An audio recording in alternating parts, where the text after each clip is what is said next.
Good afternoon, everyone. Welcome to today's email. I'm Katia Valli. Today's webinar. Sorry about that. I'm Katia Valli, Schools and Exams Marketing Manager, and I'm talking to you from our Cambridge, Brazil office here in São Paulo. Today is extremely hot here. What about you? Where are you joining from? Let me take a look at the chat. Thanks very much for coming. Don't be shy. Let me see if we have people from São Paulo, from other states. Great, Curitiba present, Rio, Goiás, São Bento em Maranhão, Americana. Wonderful. Thank you so very much for being here with us. As you know, last week we delivered some webinars on primary.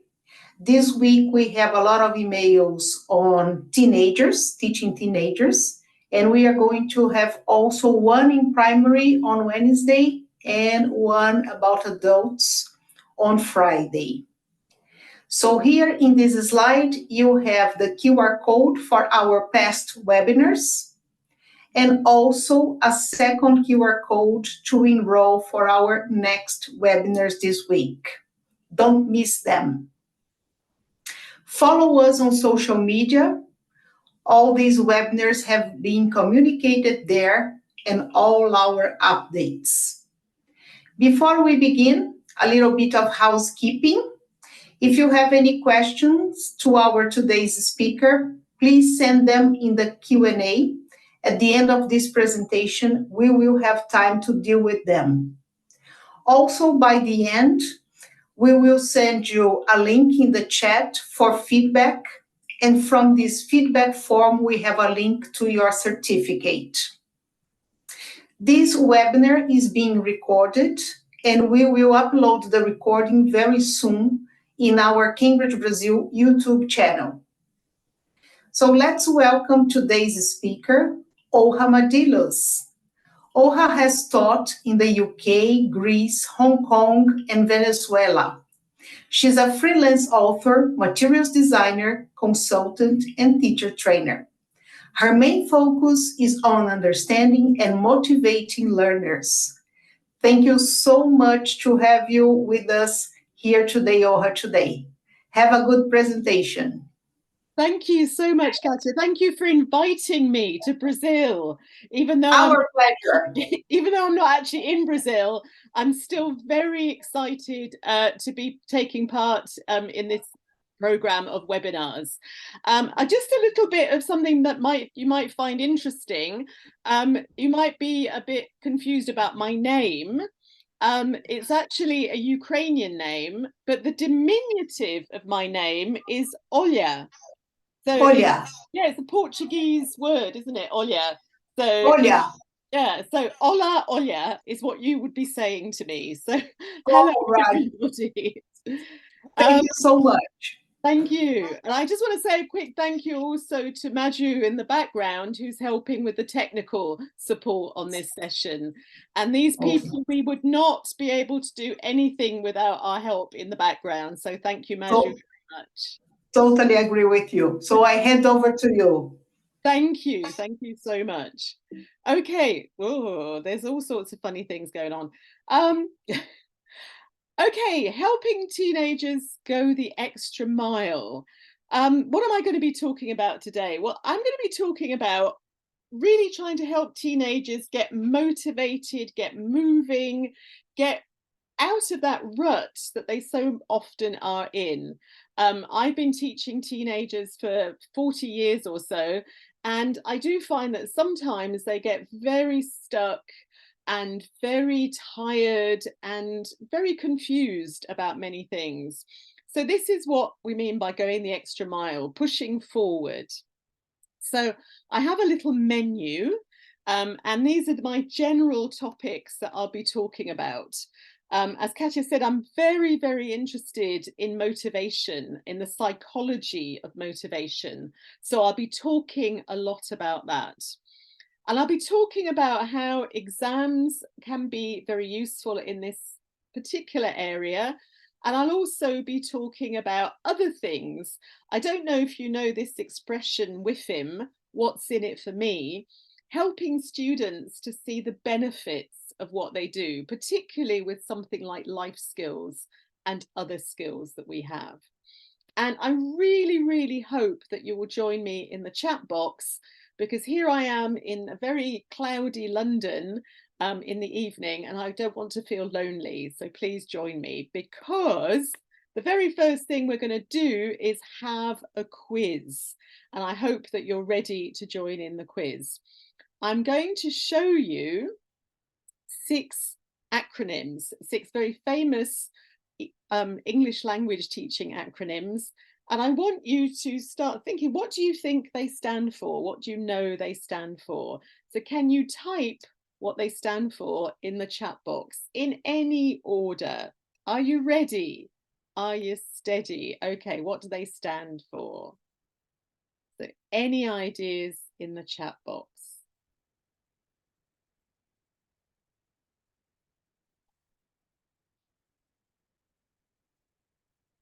Don't be shy. Oh, very good. There, Daniela's talking to me. Thank you, Daniela.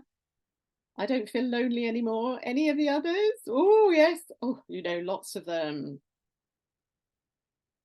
Absolutely.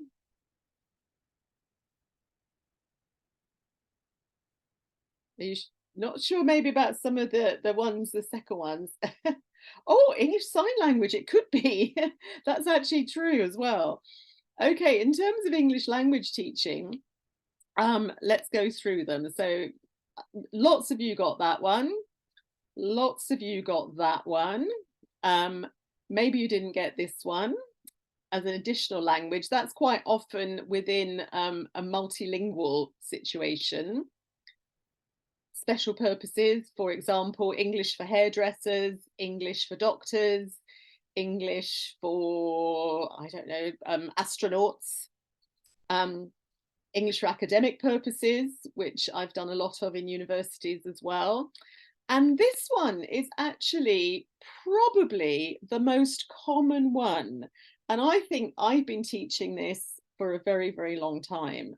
And maybe you don't recognize it in the acronym, but you might recognize this. English for no specific purpose. And it's a kind of a thought that, why are we learning English? What are we doing here? If you're learning as a hairdresser and you want to learn English for hairdressing, or you're a doctor and you're learning, you know why you're there. And usually we know why we're doing something. We know why we're learning English. As an adult, what would be your aim? What would be your reason for learning English? Can you share some of your ideas in the chat box? Why would you think you'd be learning English as an adult? What would be the main? Ah, yes, Danielle, professional reasons. Very often it's for work, isn't it? Travel, absolutely. Because wherever you go in the world, you can usually use your English when you're traveling. So you've got some of the ideas that I've got. I'm going to share mine with you. So, you know, a better, oh, I like those because you just love it, to get a better job, to travel. That's the first 2 things there. Maybe to access culture. Daniela suggests you love it. Maybe you love reading novels in English. Maybe you love listening to people speaking in English. It's just something that you enjoy. So you're accessing some aspects of culture. Maybe you just find it very good for accessing information. I'm not sure what the percentage is, but a lot of what is on the internet is in English. So that's quite useful for all sorts of papers, all sorts of kind of interesting information there. And you might not travel, but you might be dealing with people. You might be talking to other teachers. You might be talking to professionals. So that's another reason. And there is also, in a lot of cultures, people say, you know, if everyone should speak English because it's the global language. So we have, as adults, we know why we're learning English, but I've got a very strong feeling that there are many students who don't know why they're learning English, who feel that, you know, for so many reasons, what on earth am I doing in this classroom? And I say I've had a lot of students like this around. I've taught in Venezuela, I've taught in Hong Kong, and I've taught in Greece as well as the UK. And apart from the UK, students really don't always know when they're far away from an English speaking country why they're learning English.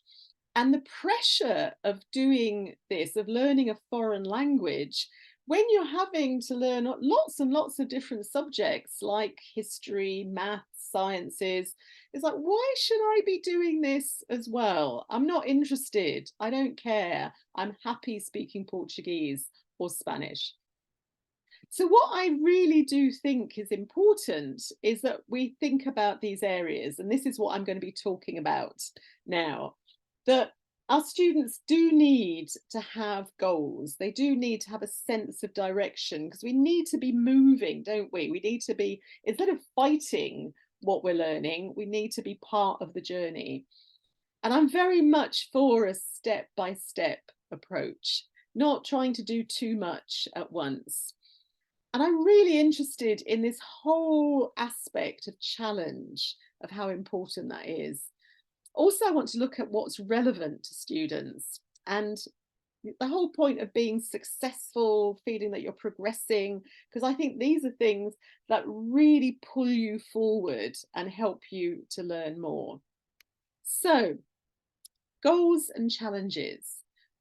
I think these are really important in life to keep us moving forward. If we don't have goals, where are we going? And I'm going to share some really nice quotes with you. And a lot of these quotes you'll find on my blog, and I'll give you my blog address at the end of this session. This is a really interesting book. This Martin Covington book is all about motivation, not specifically English language teaching, but just about learners' motivation. And I'm really taken with a lot of his ideas. And I love this idea of daring yourself to learn more, trying to be better at something. And that feeling of really sort of taking that challenge, I want to do this, I want to get better at this, is a really powerful motivator. And I think that daring to be good at something is something that is knocked out of students quite a lot in the education system. But if we lower our expectations, we're not going to do very well. If it's, oh, I can't do this, I'm not very good at this, I don't want to do this, we don't really try as hard as we could do. But if we say, oh, I think I can do this, I want to do this, there's a possibility here that I could be really good at this.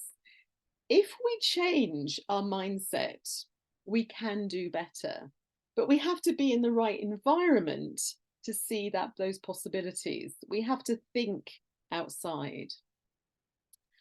And one thing I think is very important is to go slowly, step by step. I think for many learners, they start learning English and they start in the same way as maybe my Spanish or my Greek is very, very tiny. I can't think that I will be perfect at this language. I can't imagine myself being a fantastic speaker, reader, writer of these languages, because that's quite off-putting.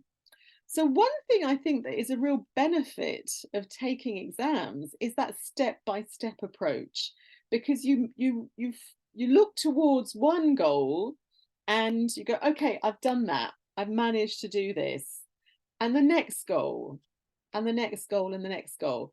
I haven't put any more goals in here, not because students can't move forward, but I haven't got room on those little steps to put them. So you can move to C2, you can move to, more in the future. But the important thing is that step-by-step approach is moving forward. And I do think it's very important, this step-by-step approach, as I say, because if we try to jump before we can run or walk, and we fail, it's very, very off-putting. You think, oh, I can't read this, Charles Dickens novel in English. Oh, well, it is going to be very off-putting. And we have to, as teachers, help our students to be successful. Because I'm sure all of us here, me and you, have been in situations when we failed at something. We found it very, very difficult and it's overwhelming. And we just give up because we don't like to fail. I mean, this is what Covington is saying here. We try to avoid failure. We don't want to put ourselves in situations where we might fail. And this is very important, this hope for success that we really need as individuals and as students, as learners, to believe that we can be successful, because then we won't be scared to try. And I love this. This is John Atkinson, whose books are very, very complicated and very scientific. He talks about the feeling of anticipating success, that if we feel we can be successful, and I think about this when I hear sports people being interviewed, and I think, how do you keep going? How do you motivate yourself? And this dream, this possibility of success is so important, that it gives us faith in ourselves and in the future. And as far as the classroom is concerned, I think we can generate, as teachers, this cycle of success. And what we do is we make sure that students have the possibility to be successful. They get praised, or they see, oh, I did this. This is fantastic. I'm really good at this. They build their confidence, which in turn gives them the ability to expect to be good at something. Confidence is a real push to go that extra mile. I know I can do it. Makes us feel very positive, and then we get into a cycle of success. The opposite is also true. If we don't succeed at something, we don't feel very confident, we don't have those expectations of success, and we feel really lousy about it, and we don't do very well. And I think a lot of students, by the time they become teenagers, do fall into a cycle of failure, and we have to avoid that as teachers. So how do we get on the road to success? Well, I think there are very many steps here. So number one, we have to know where we're headed. What are we aiming for? Where are we going? So if it's an exam, if it's a particular project we have to do, if it's a particular task we have to do, it has to be very clear to our learners. And we have to understand why we're doing it. And I think that's a problem with teenagers a lot of the time. We don't discuss why we're doing something. We just say, do it. You've got to do it. And that's fine at primary. I'm involved in primary teaching as well. Children will do something just because you tell them, because they love you and they think it's fine and it's fun. Yay, we'll do it. But with teenagers, they're starting to get very philosophical in their cognitive development, and they're going, why am I doing this? What's the point? And I'm sure if you're parents, you hear your kids say this all the time. What's the point of doing this? So as I said before, we have to have achievable steps, which I see as tasks, activities, working your way through a series of activities and seeing progress. It's really important to see progress and to be able to go, yes, I can do that. I did that. Now I can move on. And also just show that you've learned something. I mean, I've mentioned that I speak a little bit of Greek. I lived in Greece for some time, and every time I learn something, I learn an expression, I learn something I can use in a shop or a restaurant, I get a real kick out of going into the shop or restaurant and using that piece of language and getting a response, getting the right response. And I think that's a really important thing, that as a learner of language, you have to use what you learn. You have to be able to show people, I can do this, I'm learning this. And I think that's really important. One thing I just mention here as well is the importance of independent learning, is that students can set their own targets, they can set their own aims. And there are lots of different tools, and I'm sure, you know, with Katia and the team in Brazil tell you all about these tools, and you can see it on the Brazil Cambridge website. Is there are lots of fantastic tools that students can use to set their own goals. And if they're preparing for exams, they can do these activities and they can go, yes, and they can take more time if they need to. They can get help, they can go to research things if they need to, but they can see that journey of success as necessary. So let's go back to this English for no specific purpose of losing motivation. What happens when they lose motivation? I think, you know, I've had this situation a number of times, and I learned from this situation where students would say to me, why am I doing this activity? And to be honest, it's quite often a game. With teenagers, they quite often don't see the point of playing a game in their English class because it's not serious, it's not in the test, it's not in the exam. But even things like, you know, writing narratives, very few of us are going to become authors, are going to actually write stories. So for our students, there is this question in their minds. They may not say it, but they very often will be thinking, I don't know why she's making us do this. She's just making us suffer, and there's no point. And I remember thinking that as a teenager when I was learning Latin at school. Do you know, my teacher of Latin never explained to us why Latin could be useful. And I didn't know, and I got in trouble all the time with my Latin teacher because I didn't want to study it, and I was very naughty, and I don't like to say lazy, but I didn't do my homework because I didn't see the point. But that she could have explained, because later on I realized Latin would have been really useful for learning Spanish and Portuguese and Italian, etc. So, speak from experience. So what happens, what I've learned from my students is that we discuss this, we talk about this. So I would have this conversation with my students. It's like this idea, why are we doing this task?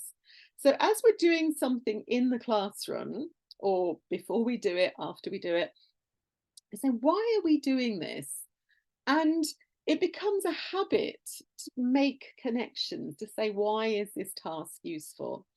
So, for example, we know, why did we do this? We just played a game where we went and talked to everybody to find out how many pets people have. So why did we do this?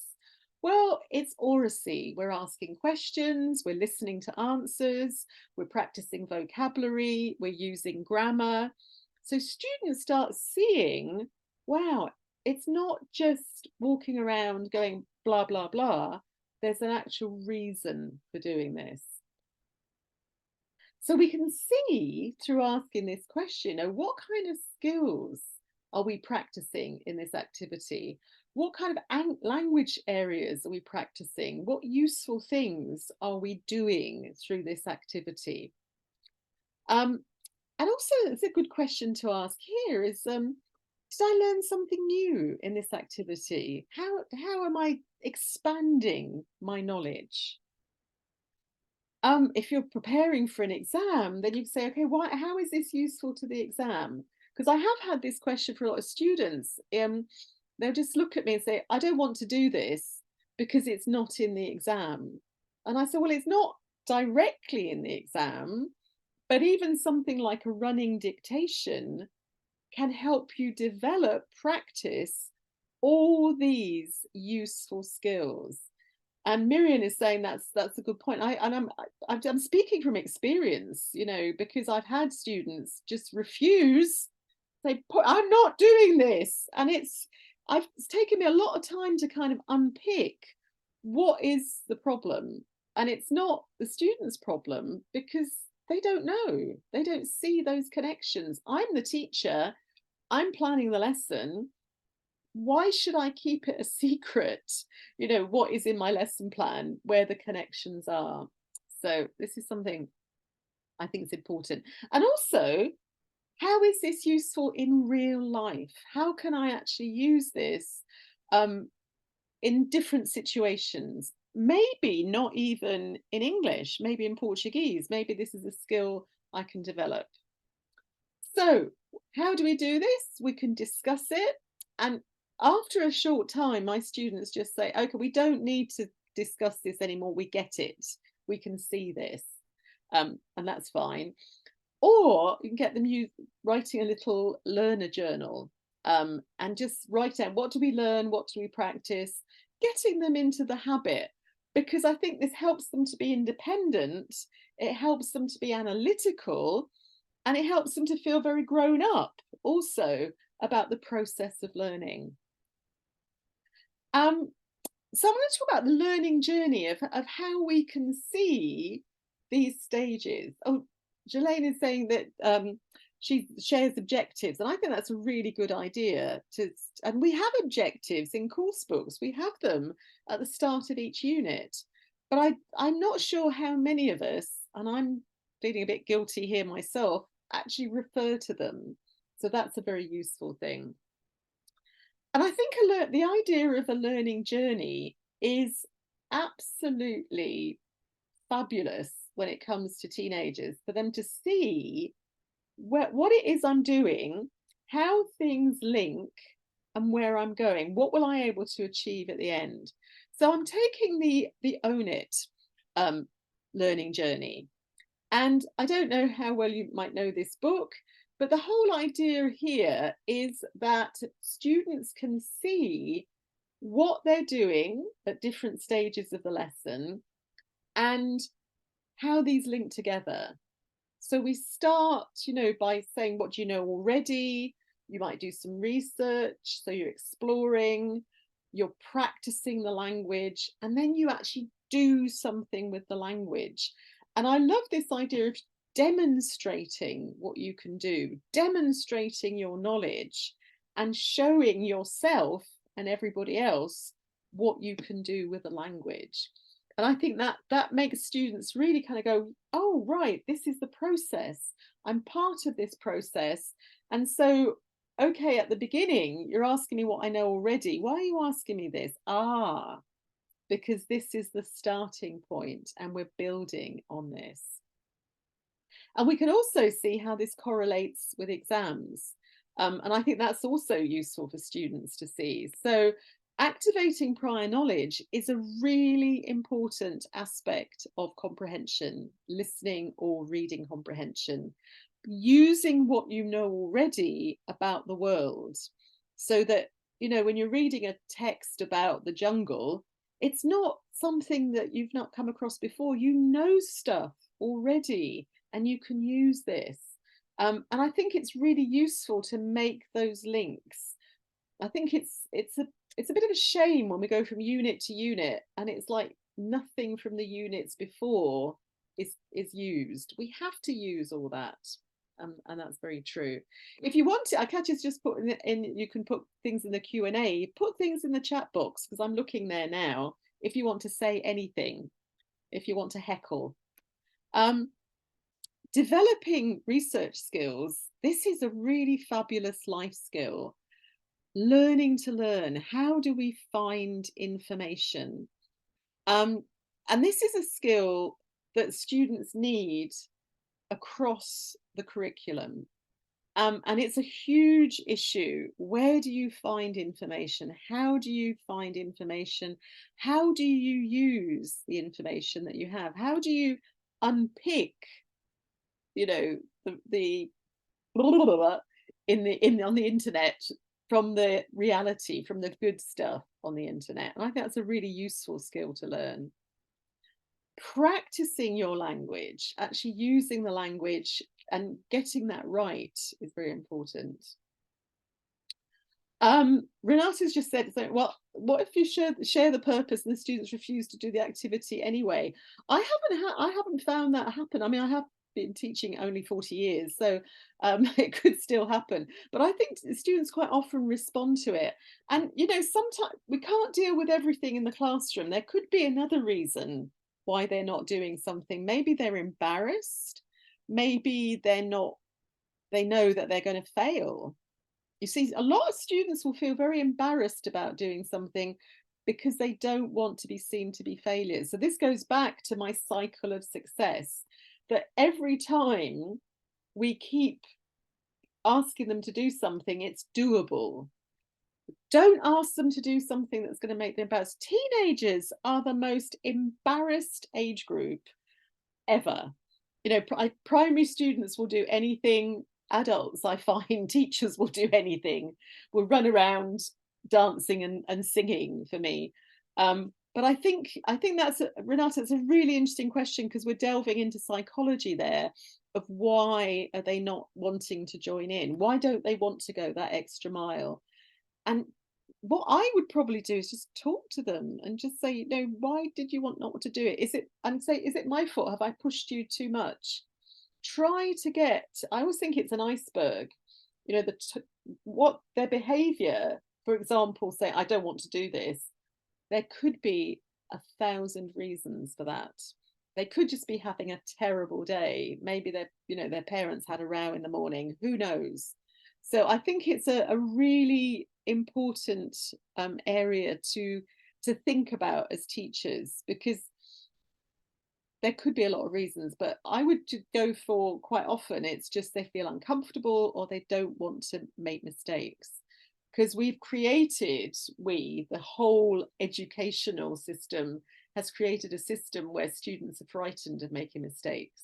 So that's worth thinking about. You've got a stage where students are allowed to express their ideas and opinions. And you're very welcome, Renato. You're very welcome.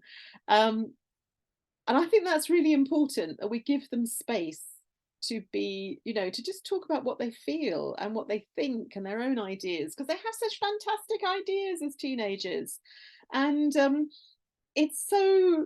school can be very repressive. So giving them a chance to express their own ideas. And this is where they're using language authentically. Wonderful. And then, actually having some kind of project or giving some kind of presentation using language. This is showcasing. I can do this. Look at me. I'm able to do this because I've gone through all these stages. And this is the whole thing about building up that confidence. You're building up the ability to do something so that students at the end can go, I did that. Gosh, I'm really good. I'm quite clever at English. And this is what we're really aiming for. This is what we'd like to see in our classrooms. So let's go through those stages together. And you are going to be my lovely students now. So activating prior knowledge is a very important thing that we do in the classroom, because this is a very good stage to help students feel motivated and to feel like they know something. So whenever I'm just about to start a new unit, there's a new topic, I go through what we call the KWL structure. Have you come across this? It's very, very simple and it's so easy. We don't have any preparation. So Daniela's on the ball here, knows this. So for example, your topic is, what, let me think of a topic. Let me think of, Renato, yes, this will be, this is being recorded and it will be accessible afterwards. And there's also lots of stuff on my blog, which I'll give you access to. So before you do a topic, I'm just going to say volcanoes, because I can't think of another topic. So you say to the students, okay, what do you know about volcanoes already? And you share all these ideas. And it's just, so much fun with, and it's even, however crazy the ideas, but they know stuff. They study geography, they've traveled, they've heard stories, they read, they read comics. So let them share what they know. And you collect this all in English on the board. What do you wonder? What do you want to know about volcanoes? Oh, actually, I would like to know, well, what happens at the bottom of a volcano that makes all the lava come up? What's the process? But you collect the questions they have and you just put them on the board and you have your comprehension activity. And then you show the video or you read the topic or you listen to it. And then you ask them to deal with that text through listening or reading. And then at the end you say, what did you learn about? It's a fantastic lead in. It's a fantastic leading to but it's a process because there are stages. So before stage 3, they have to do the skill, they have to do the listening or the reading. So it is actually a structure for a lesson. And then what I do is if they still have questions that were unanswered, then for homework, they can do research and bring that information back to the classroom to share with everybody. And this is very much about getting them involved in the learning. It's getting them sharing things and going, oh, actually, I know about volcanoes. I know about that. Yeah, I mean, what do you want to know? What do you wonder? It doesn't matter. It just fits in with a W. You can change the words, but it's just those steps, those 4 steps. What do you know already? What do you want to know? Or what do you wonder? What have you learnt? And then the 4th step, any outstanding questions, let's find out. And this is what's lovely about this. There's no work for us beforehand. We just ask those questions and we get everything from the students. In my long career, what I've discovered is the more the students do, the better. It's not because I'm lazy, it's because they want to be interactive, they want to do stuff, as we all do, which is coming up next. So, have you seen this painting before? Is this a painting you know? So, what does this make you think when you see this painting? Can you put things in the chat box? Oh, it's new to you. What does it make you feel? Oh, that's a very happy painting there. I'm actually just going to switch this light on because it's getting a bit, it's evening here. So excuse me. I seem to be disappearing in the... Sorry about that. It's a bit more light on me. So what does it make you? Oh, it does look a bit scary. Anything else? What do you think that person is thinking? I always think it's a teacher who's worrying about their next lesson with teenagers. Any thoughts about what that person might be thinking? Oh, yeah, I think there's a lot to be scared of these days. So you ask these questions of your students, and I find that once they start, they really enjoy coming up with their own ideas. You know, who is this person? Then maybe they'll say it's a student preparing for an exam. Do you like the painting? Do you like it? It is the scream. See, I don't actually like it. I think it's a very powerful painting, but I don't like it. It's not something that makes me, oh, nice. I'm quite soppy. I like pussycats and things, but it's not something that I want to look at because it's disturbing. But asking students if they like something is a bit of a shock. What you're asking me? I have an opinion. So allow students to join that process. And what's really important, getting students involved, building their confidence, is when you ask questions that have no wrong answers. You know, they're so worried about making mistakes quite often. It's not healthy. So if they could say whatever they say the person is thinking, I don't know, my football team lost yesterday. That's fine. That's your opinion. That's your creative process here, your imagination, and that's great. And this is all provoking critical thinking. So when you ask them to think about something, You say, well, okay, why do you think that? Reflect on that. Give me your opinion. This is critical thinking. And it's also important to be in touch with your feelings. Oh, it's scary. It's horrible. It makes me uncomfortable. I mean, I really don't like it. I'd much rather look at something pretty. But it's also making connections in their brain, because I think Daniela said, oh, it's the screams. You've recognized it. So you've made a connection with previous knowledge.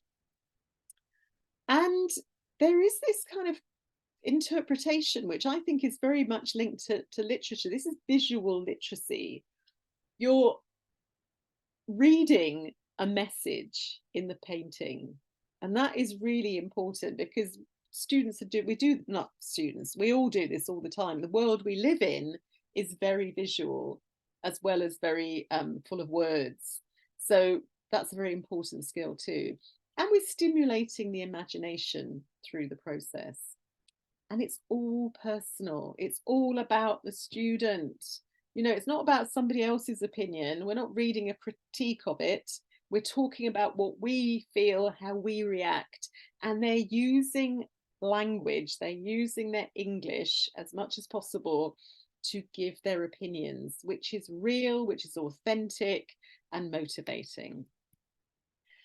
And as I say, research skills are really important. And these are skills that we will use throughout our lives. I'm addicted to Google. I'm constantly looking things up. I research recipes, I check words in foreign languages. And I really think it's the way that our brains work now. We have the ability to research. And asking students to do this in English is a very natural thing to do as teachers. So find out about more art forms, find out about stuff, and use this knowledge to quiz your classmates. And that's a fun thing to do. And developing research skills, I think it's really important to define your task, to say what exactly do you need to, don't just say research art, but there we had find out about something specific. But it's also here, as a language teacher, we need to make sure that the key words are clear, are covered, because a danger could be to go into some research and not understand the English.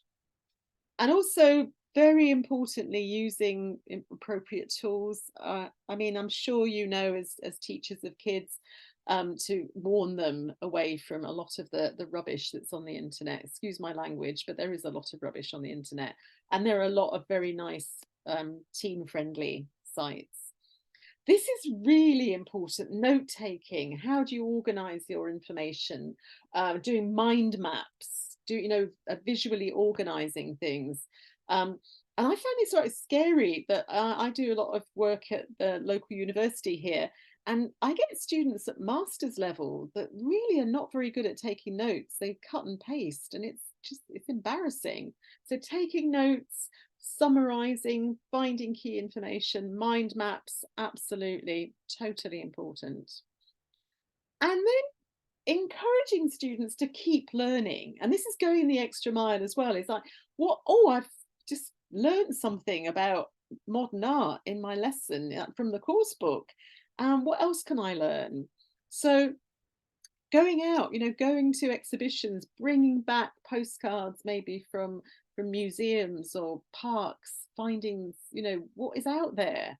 You might, a lot of kids, they're very narrow because school is so overwhelming. Just go for a walk, see what you can see. Ask your family. You might find out that your mum or dad has a favorite, painter. Whoa, didn't know that. How interesting. There's a lot of stuff online, which is amazing. I think a lot of it started out, I might be wrong, in COVID, where people couldn't go to museums or cities, and a lot of fabulous stuff is on there. I did some museum tours during COVID online, and it's free and it's easy and it's quite fun. Getting an e-pal in another country, that's just one website. I'm sure you have lots of ideas of finding other people that you can talk to, find out about art in other countries. This is where we're trying to push students into exploring things beyond grammar beyond just the kind of mundane.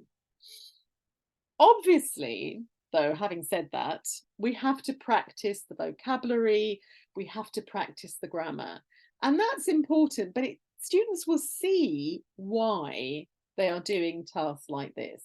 It will be really important for them to go, oh, right, I know this is useful vocabulary. I need to make sure I understand what it means.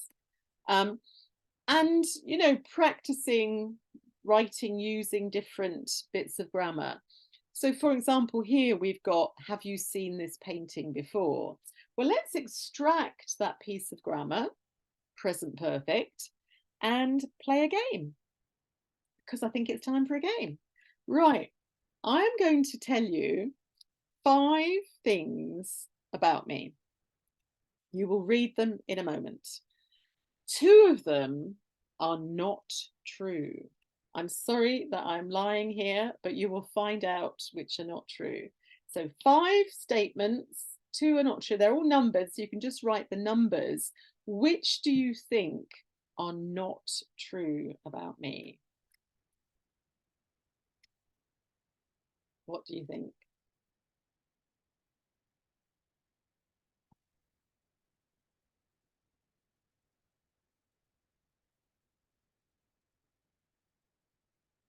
Just write the numbers. Which ones do you think are not true?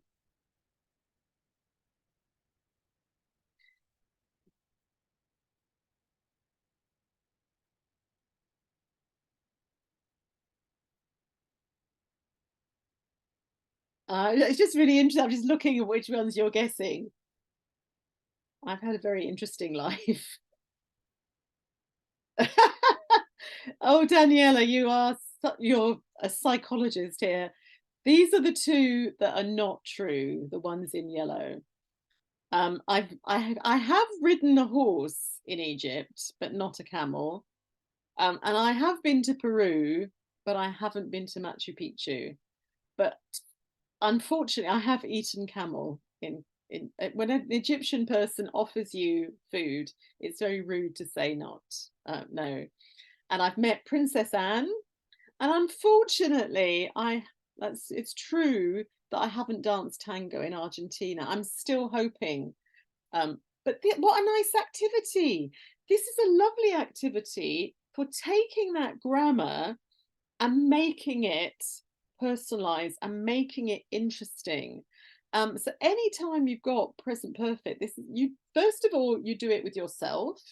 You find out a few crazy things about yourself, not too many secrets. Well, I'd love to come to Brazil. I hope, Renata, you will dance with me when I come to Brazil.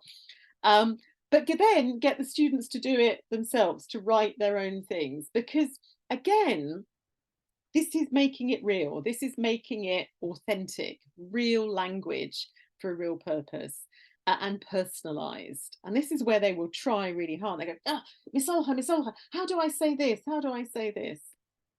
And it's controlled because it's grammar, but it's also very personalized. So you can do both at the same time.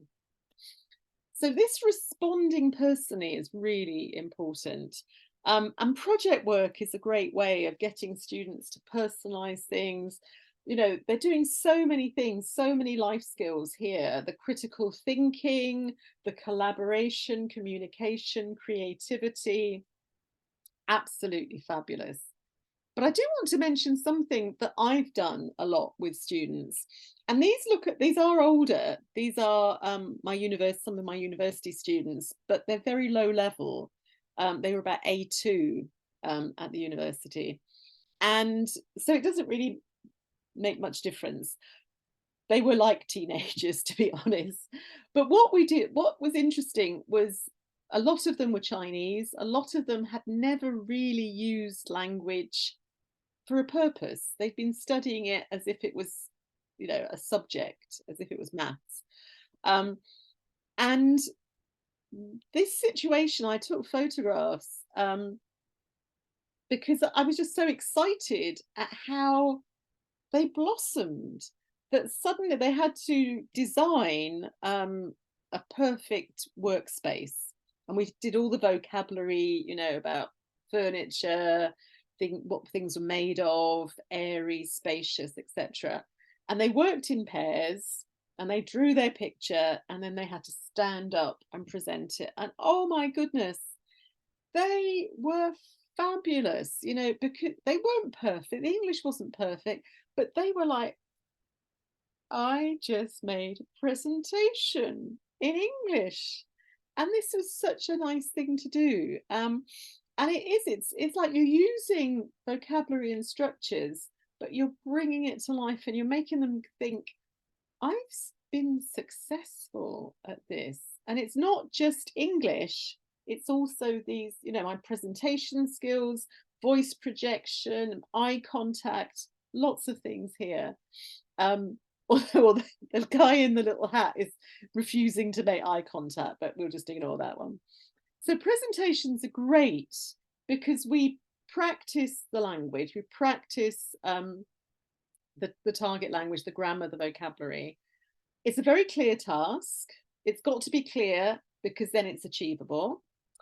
They can work in their pairs, small groups for this, and they rehearse, you know, they get it ready and rehearse. And rehearsal is a key thing for success. And that's really important, you know, let them practice so that then they can do it well. If you just say, get up and do it, failure cycle. Prepare, practice, give them feedback, help them before the presentation. Bye-bye. It's fabulous. So they do their presentations and then people give feedback, they give feedback, you talk about it, you talk about how you can do it better, but you just go, wow, absolutely super, well done. So this, as I say, goes back to that whole success cycle. Hard to say, success cycle. And there's a challenge, and Csikszentmihalyi talks about this a lot in his books, and I love his books about flow, that when you have this challenge, but it's at the right level, it's a little bit difficult, but not too difficult, you get involved in it. You really enjoy doing it. But it's clear. So when my university students were doing these presentations, they had never really done anything like this before. I say they were quite baby-like in this aspect. But they got into it. They knew what they had to do. I said it's 2 minutes maximum. You've got to just use this language. They got really into it. And this flow was so, it was like, I'm trying to give this feeling of they've been pulled forward by this invisible string and going, yes, I can do it. And this all links into life competencies, life skills. They're practicing all these different skills. And one we haven't mentioned is the social responsibilities, working in a group, negotiating, sharing. So all those things are being done. And this is a really powerful thing for students. And again, in the same way, as I say, why are we doing this activity in terms of language and exams?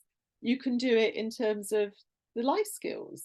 These are skills that you need in your mother tongue.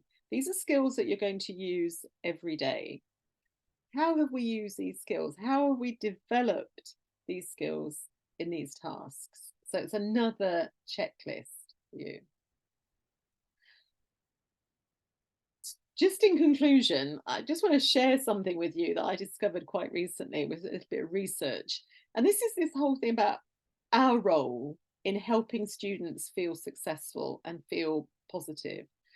And it's called the Pygmalion Effect. I don't know if you know the movie, that's an American word, the film, My Fair Lady. That's the Pygmalion comes from that.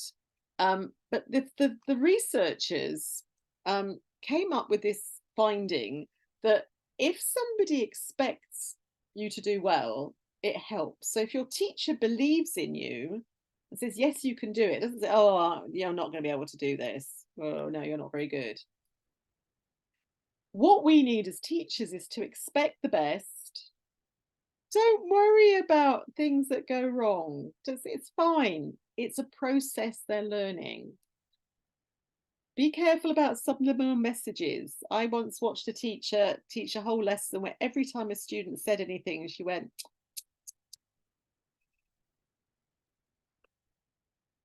be positive, yay! Give them the thumbs up as much as possible. You know, positivity.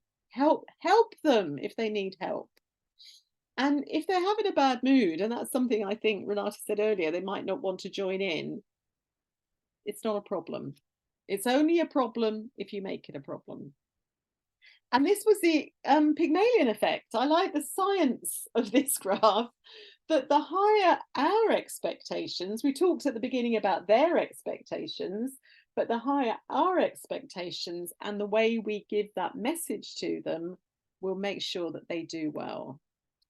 And that is all to do with attitude. And attitude really makes a big difference. Our attitude, their attitude makes a big difference. And attitude is very contagious, unlike other things. And I thought I'd just finish with this beautiful quote from Winnie the Pooh. You're braver than you believe, stronger than you seem, and smarter than you think.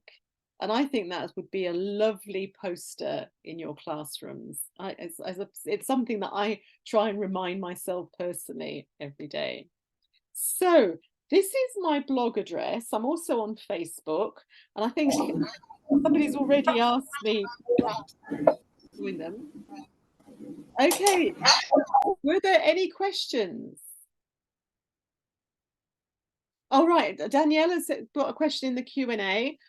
What has been my biggest challenge with this? Well, actually, Daniela, I would say the time when I was teaching in Hong Kong and I had 44 teenagers in the class and I got them all standing up and speaking, and one boy refused, and he refused so aggressively, and he just, I'm not going to do this. And I was ready to cry, to scream, because it took so much effort to get them all doing this. And what I learned was the message that I've told you. He didn't see the point of standing up and walking around and speaking in English. And I'm so glad I didn't get angry with him. Because I was like, oh, as you know, this happens, I'm human. But I spoke to him and I said afterwards, so I just left him. I said, okay, stay where you are. You don't have to do this. And I spoke, and he said, this is childish. And so what I learned was, we need to share this. We need to talk to each other. We need to share our aims, our objectives. So that's actually a great question, because it fits perfectly with what I've just been saying. So thank you, Daniela.